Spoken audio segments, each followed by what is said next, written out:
Hello and welcome to this week's episode of Chaile Time. Toby, welcome and how are you? Well, thank you. It's good to see you. Good to see you too. Yeah. What have you been up to? What are you busy with? Teko, does God care about the Labour Relations Act? Does he follow the Labour Relations Act? In my personal opinion, no. You don't think God follows the No, I don't think so. But where does that question come from now? Well, I'm not trying to mock, so if you are religious, I'm not trying to mock God or anything, so just hang on there. It's actually a legitimate question. Recently, I was in Cape Town at a church. I consulted the HR manager there, and they are busy with a large-scale retrenchment. And he told me that he just came from a meeting with the leadership, and one of the matters that they had to decide on is the selection criteria as to who to retrench. Do you know how they arrived at who to retrench, Chaile? No. I feel in my heart God said those people. You feel in your heart what? The pastor said, I feel in my heart God said we must retrench those people. No. So there was no first in, last out criteria? There's no objective criteria, it's just, I feel in my heart God said, Yanni, Sunny, that one must be retrenched. And that's how they did? Well, they're still busy with the process. Now, HR's job to make it more legitimate. Most the PR side comes to play now. Yeah. Now you need to face, now the HR is forward facing. You need to explain to the staff now, we followed an objective selection criteria.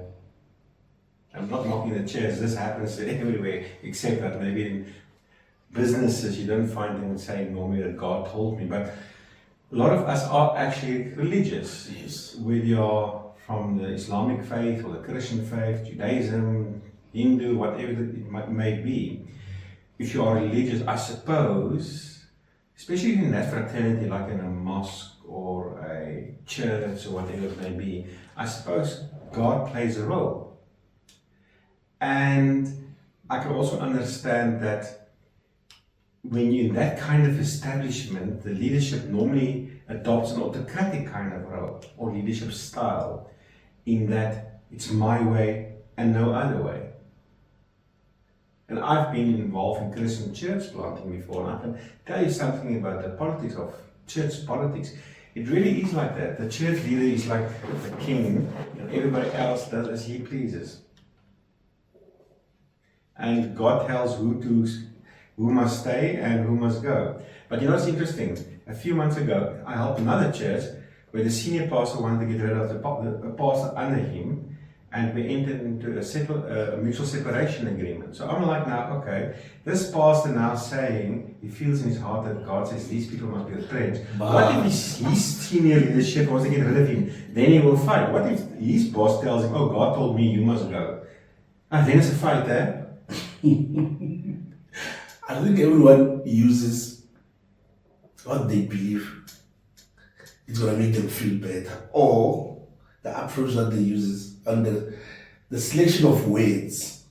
You try to put the words in a manner in which it won't make you look like a bad person. Yeah. You understand? Yes. They don't just want to follow the criteria, but they say, God told me I can select 1, 2, and 3, and 4. And then you see now, in his view, when you look at him, you won't even say, that man is cruel, that man is harsh. You're going to say, oh, man of God. I must say, this is the thing, when you think you're going to work for the church, you're like, oh, I'm going to go to the temple of God. They're actually quite delusional very quickly to realize like everything is not well. It's not like the church service and the photo on the website of the pastor smiling and the family.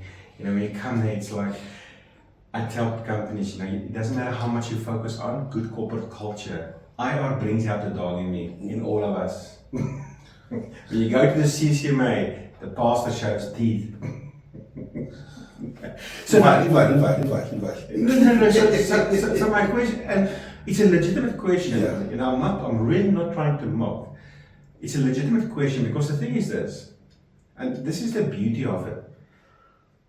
Regardless of your setting, whether it's in a religious fraternity, private sector, government sector, where there's an employer and employee relationship, okay, parties primarily serve their own interest. Okay? And I've thought about this a lot, you know. Does God follow the LRA? And what I mean with that is sometimes an employer so desperately wants to get rid of somebody, and they will follow some kind of procedure. I call it window dressing in those circumstances, to get rid of somebody. And then they will dismiss the person eventually. Maybe, you know, they messed up with the procedure or the substantive reasons for the dismissal. But then I will sometimes ask myself, but you know, the LRA aside, that person deserves to be fired anyway, in terms of God's law. Isn't it? But we sometimes think, you know what, the employer fired that person unfairly. It doesn't matter, she deserves to be dismissed. Now, I know the commissioner at the CCMA and the Labour Court judges, they make a decision based on the interest of justice. They're going to look at whether the procedures was fair and whether there's fair substantive reasons to dismiss somebody or not. But you know, that is their seat they sit on. We sit in a different seat. We sit in the seat of employer and employee. You know, we have to pay staff, salaries, provident fund. We need staff to pitch up on time, give their best work. So we in the nuts and the bolts of the business every day. This is here where we irritate each other. You know, so yes, employers sometimes do unfair things, but employees aren't exactly the same. You know, so it was something. When I heard this, I'm like, you know, it's interesting how we are from different walks of life. But anyway, Tsepo, this week we're talking about Section 73A. Okay, this is Money is owed too.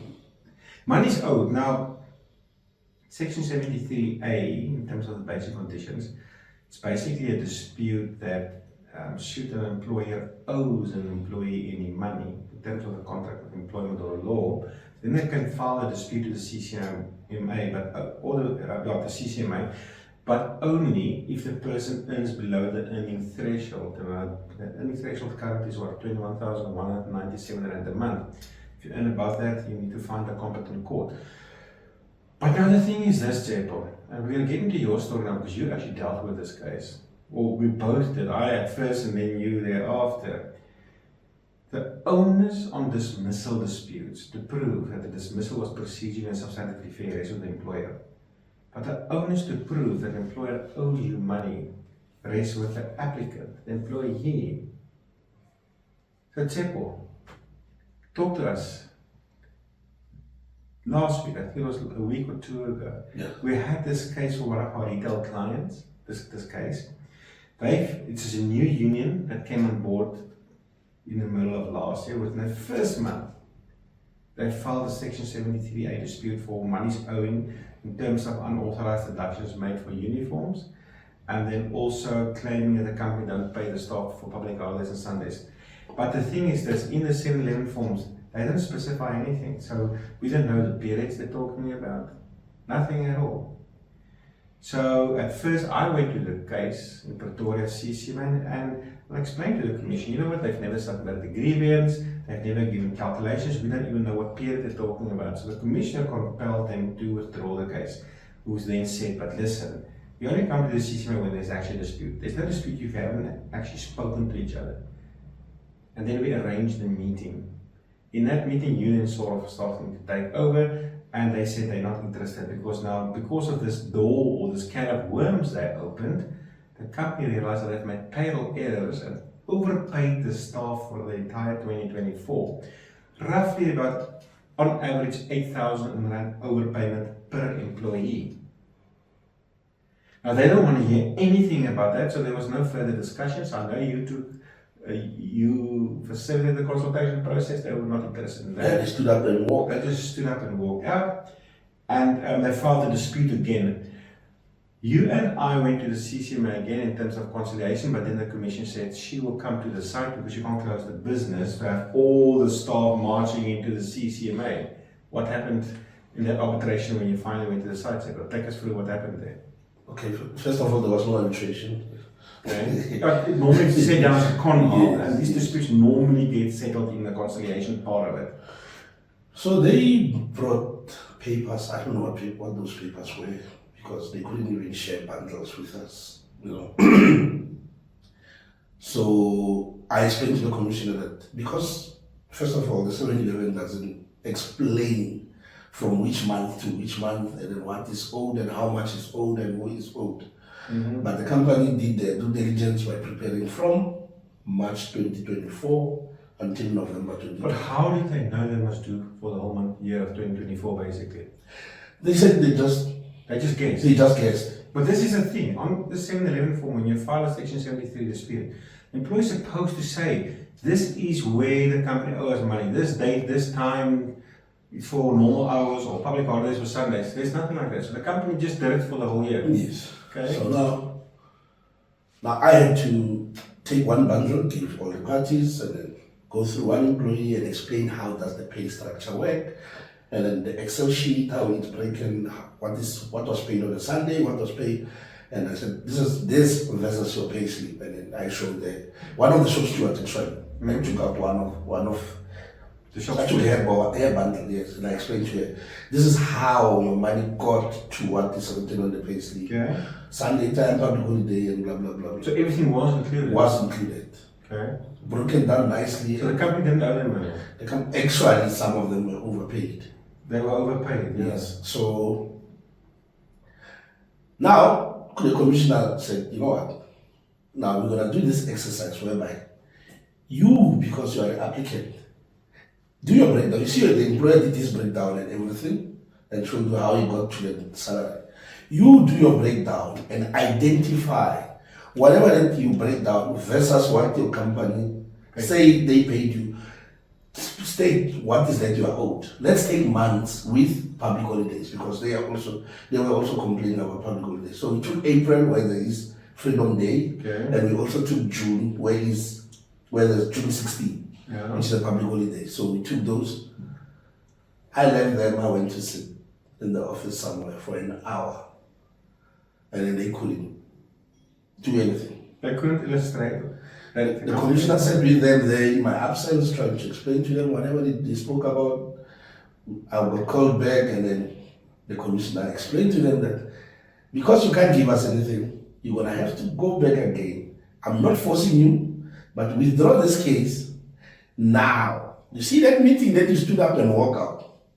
It was a very important meeting. You must now meet with this gentleman. He must bring everything that is good. You must bring everything. Show each other. Because it seems like some of the people you are just saying they are here.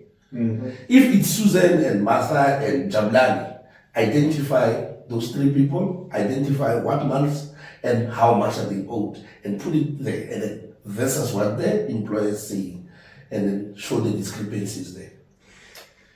Now, they couldn't prove in that session, or for the 3-4 months before that, and in terms of the year 2024, the company actually owes them money. So what did they say about 2023? Didn't they not say now? No, they also asked for 2023. Oh, now they want And the 2023. commissioner said, in 2023, you don't have to go through and you can just print the Excel spreadsheet with the breakdown. You don't need to print. But you know what my problem is, Chaile, now? They're now shooting in the dark. Yes. When you file a Section 73 dispute, you need to move from a position of knowing, if you know the applicant. They're not moving from a position of knowing, they're not shooting in the dark here. Oh, so they can't find anything on 2024. Let's try 2023. And maybe there's something there. You know what? They're going to find the same thing. Because you know what happened with these companies? Yes. They don't have a professional payroll system. They use an Excel sheet.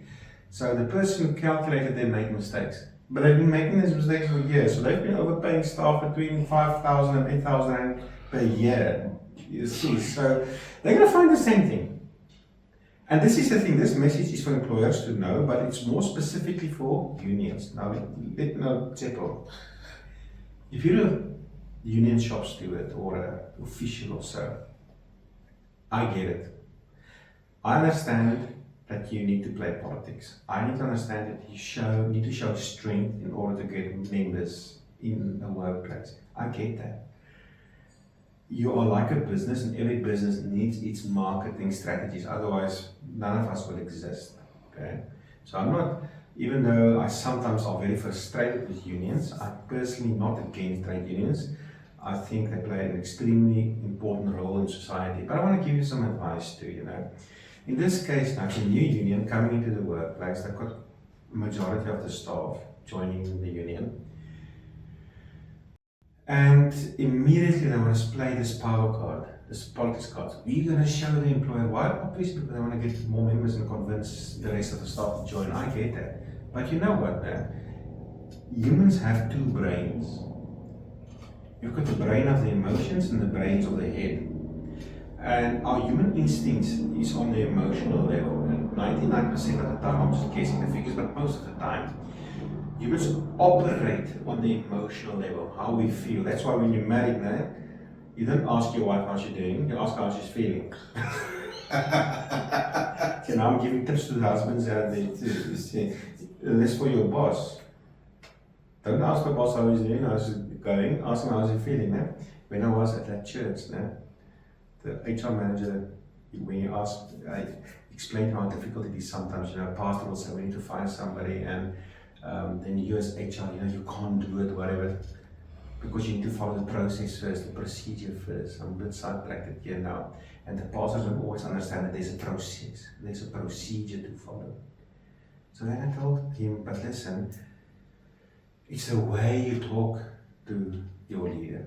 Remember the emotional level. So don't tell the pastor, listen, we can't do it until we have a hearing. Tell the pastor, oh, absolutely, let's try to see if we can't get him fired.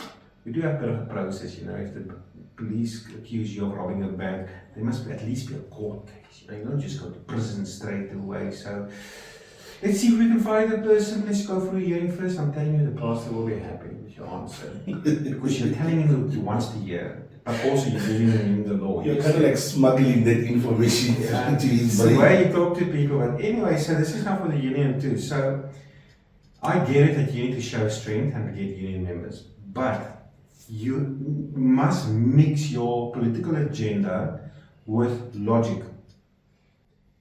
You need to have an understanding of the laws too. So when you file a Section 73, you're wasting your time and everybody's time if you are not specific in terms of what monies are owed. Okay? You know, the commissioner was so happy because you were not there. You speak 7 languages. She's like, you just know how to talk to people. Me, I follow the law. Here's my case law. I threw it at them. She's like, can you please make sure that your colleague is not in the committee, because you say today everything is going well, unlike last time when we were at the CCMA, because what it is, I don't know if it is how he speaks or what, but you explain to them nicely, please be part of that meeting, please. But Tsepo, let me just explain to you something. I'm a master when it comes to influencing people. Yes. What she doesn't understand, I've influenced the entire session, yes, even though I wasn't there. Let me explain to you why. I will normally walk into conciliation and I will walk around this table and touch the other party on the elbow and be very nice and gentle. Why? Because I'm calming you put the alarms in your brain down, the organ that triggers your fight and flight response. But I'm situational. By the time we got there the second time, this time I decided to be very hard. And this time I threw the law at them. Okay? But I was influencing the commissioner. You know the most important person at the CCMA is not myself, it's not your client, it's not them, it's the commissioner. So while I was throwing aggressively the law book at them, I was influencing the commissioner. This was the same commissioner who went there who then dealt with the case at the branch. I also submitted the formal application with jurisdictional issues. So even though she said, oh, thank goodness it's you here, the fact of the matter is the case is gone. Because she was already influenced in terms of the legalities and she didn't want to go to arbitration because then she would have been forced to deal with the legal ruling. But the fact of the matter is she aligned herself with the jurisdictional application in conciliation already. That's why she compelled him to withdraw. It was just nice emotionally for her to say, oh, please, you be here. But intellectually, I've influenced all of them already. And I know that ultimately she will make a decision based on intellect. So to come back to this situation now with unions, so in this case now, this union wanting to show strength, opened Pandora's box. Now they're complaining about short payments in terms of public holidays and Sundays, also union unauthorized uniform deductions. The employer agreed the uniform deductions was unauthorized. But as from March 2025, they will stop deducting for uniforms. But the uniform deductions is like 300 Rand a year, it's small money. It's small money compared to the 8,000 they owe the employer. So the employer wanted to have a settlement agreement with them. Say, listen, let go of your claim on the uniforms, and we will not deduct because Section 34 of the basic conditions provide that for payroll mistakes, the employer can deduct it. Then the company will forfeit that. No, you won't. No, nothing. Don't want to do anything about that. Okay. The company, and then the union told the manager they demand the staff start getting paid in terms of their contract of employment. Okay, right. That was paid correctly as on end of January 2025. Each of them, let's pay between 500 and 1,000 Rand each. They were complaining. The manager said, go speak to the union, they demanded you pay according to the contract. The contract said you will be paid per hour. But now they are paid per hour, now they are again, it's your union, I'm saying union. Maybe it's time to shut up. Because now, let's go for 2023, really? Now we're going to open that can of worms too, because now the company, in a month's time, is starting with 2024 deductions for the rest of the year, for overpayments.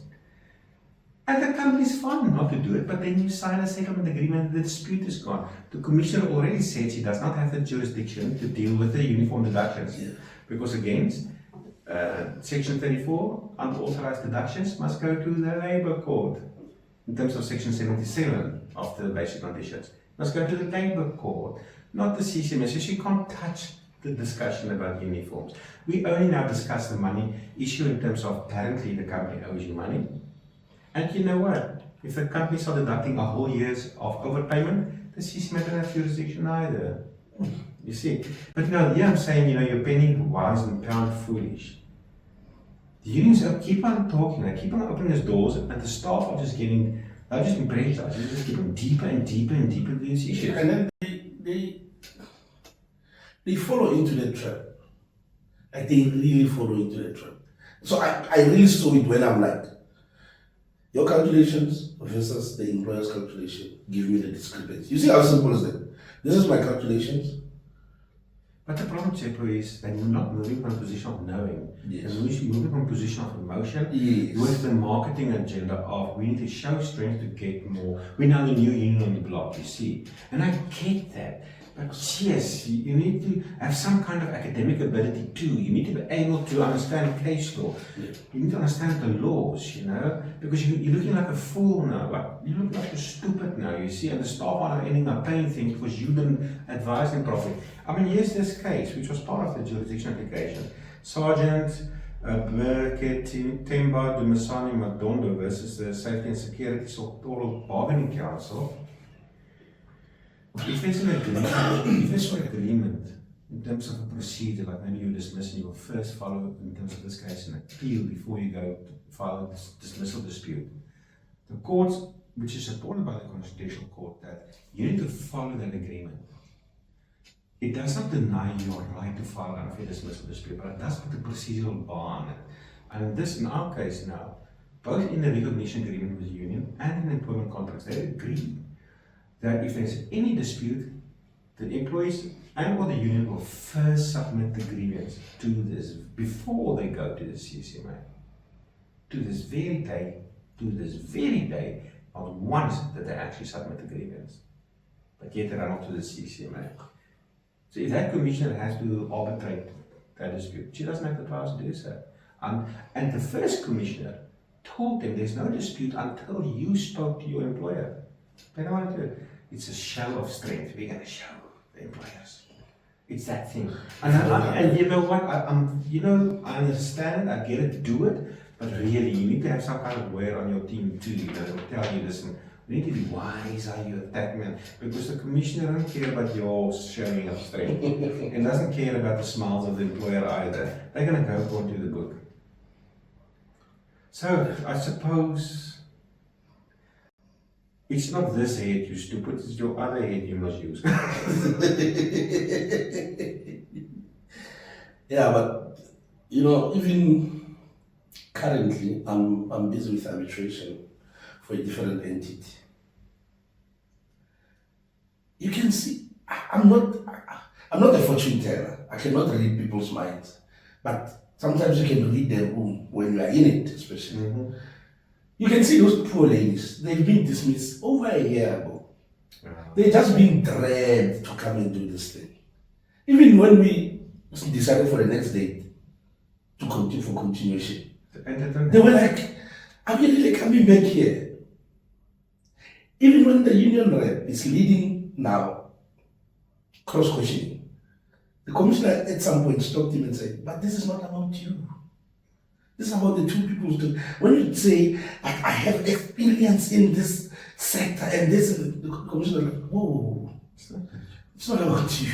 It's about these two people." That's why sometimes I say to you, take instruction and see if they want to challenge this thing. And if they don't want to, then we can move to the next thing. But no. But you can see those poor ladies, like, you know what? Surely they could have found a job by now or something. But now they've been dragged with this thing. In that case, they are caretakers of children, and they actually deliberately injured one of the children. Something very severe, very severe happened to the child. And they acknowledge it, so there's no issue there, but they drag through this process because the union says so. That's for the street check. Thank you very much. See you next time. Don't forget to engage, like, and subscribe. Bye-bye. Bye.